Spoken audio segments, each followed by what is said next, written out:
Hello students, a very good evening to all of you and today we are with another question of our series. इस question को हम लोग इसके wording से हटके reactions के थ्रू देखते हैं। इस क्वेश्चन में पर्टिकुलर दो एक्सपेरिमेंट हो रहे हैं और पहले एक्सपेरिमेंट में हमें बताया जा रहा है कि कॉपर ऑक्साइड का रिडक्शन हो रहा है थ्रू हाइड्रोजन।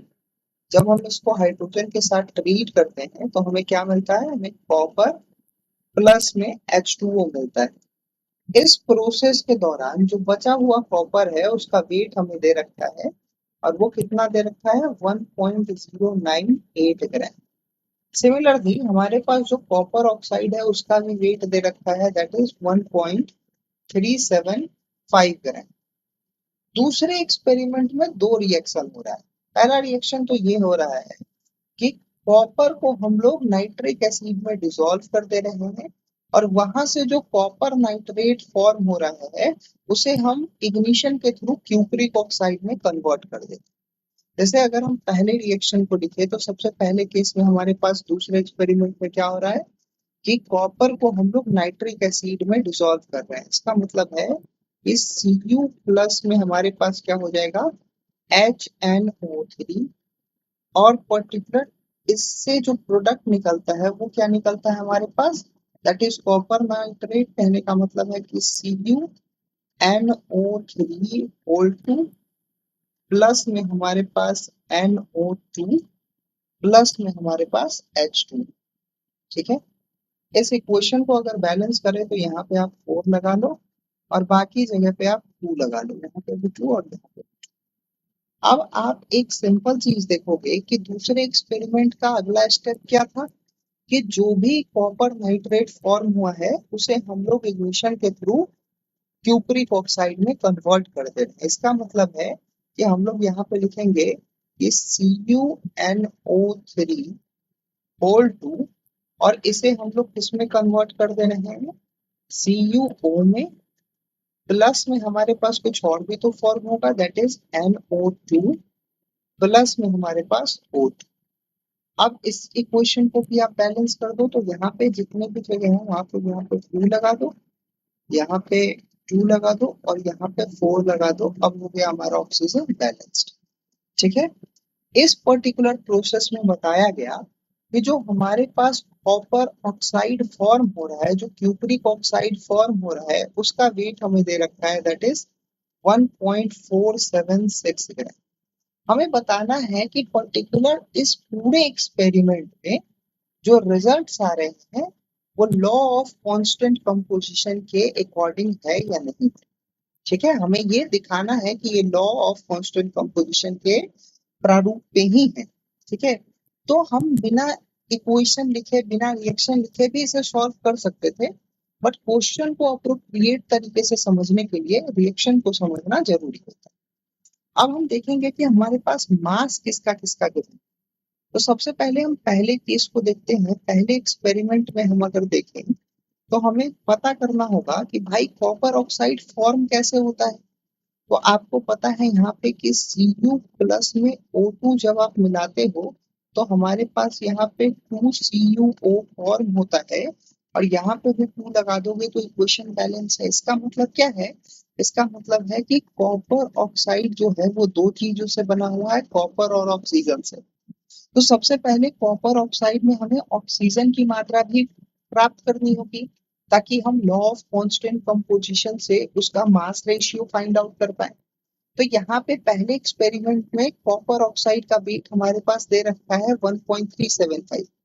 तो जैसे कि पिछले वीडियोस में मैंने इससे पहले law of conservation of mass पढ़ाया था और उसमें बताया था कि मास ऑफ प्रोडक्ट जो होता है वो हमेशा इक्वल होगा किसके, मास ऑफ रिएक्टेंट से।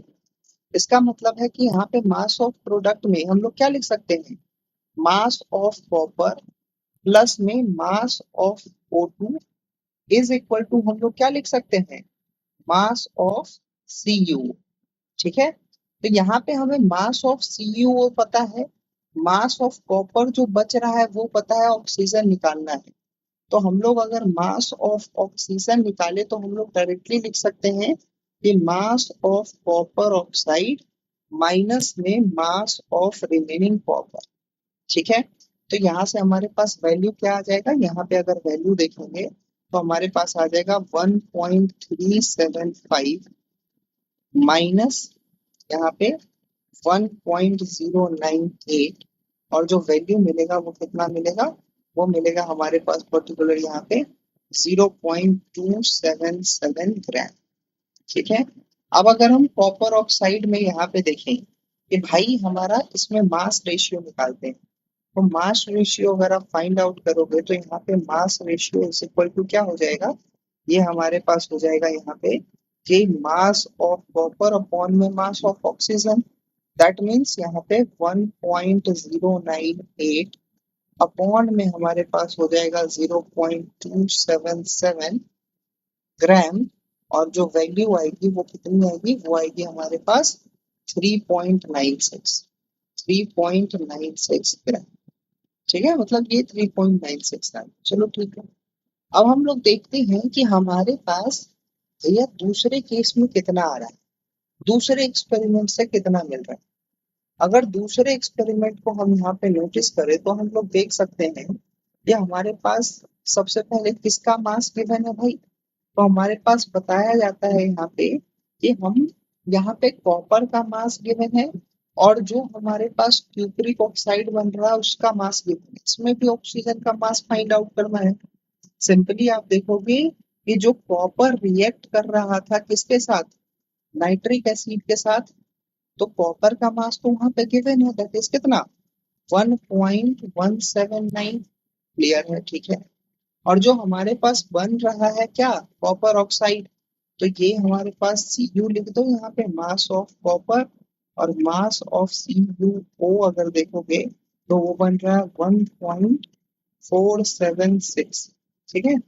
अब अगर हम यहाँ पे मास ऑफ ऑक्सीजन निकाले तो क्या करेंगे, मास ऑफ CuO में से कॉपर को रिड्यूस कर लेंगे, that means 1.476 minus 1.179 is equal to जो वैल्यू आ जाएगी हमारे पास वो आ जाएगी 0.277 ग्राम। आप देख रहे हो कि ये ऊपर वाले पार्ट से ही थोड़ा मिलता जुलता है, इसका मतलब क्या है, यहाँ पे आप देखोगे कि ये थोड़ा सा मिलता जुलता है, इसका मतलब है कि आप आसानी से इसको कवर कर सकते हो। तो पर्टिकुलर अब हम क्या करेंगे, अब हम यहाँ से देख लेते हैं, यहाँ पे 277 297 है यहाँ पे, और ये चीज हम अगर इसको मास रेशियो निकाले तो यहाँ पे mass ratio is equal to हमारे पास हो जाएगा, दैट इज 1.179 अपॉन में 0.297 which is equal to also 3.96। तो आप देख रहे हो कि दोनों केस में जो पर्टिकुलर मास रेशियो है वो इक्वल आ रहा है। इसका मतलब हम लोग लिख सकते हैं कि hence it obeys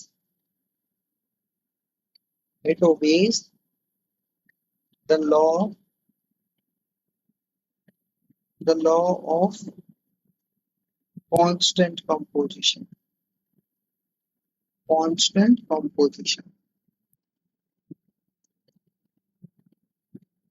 I hope your doubt has been clear, और अगर आपको मेरा बताना अच्छा लगा हो तो आप इस चैनल को सब्सक्राइब कर सकते हैं, लाइक कर सकते हो, और इस वीडियो को शेयर कर सकते हो।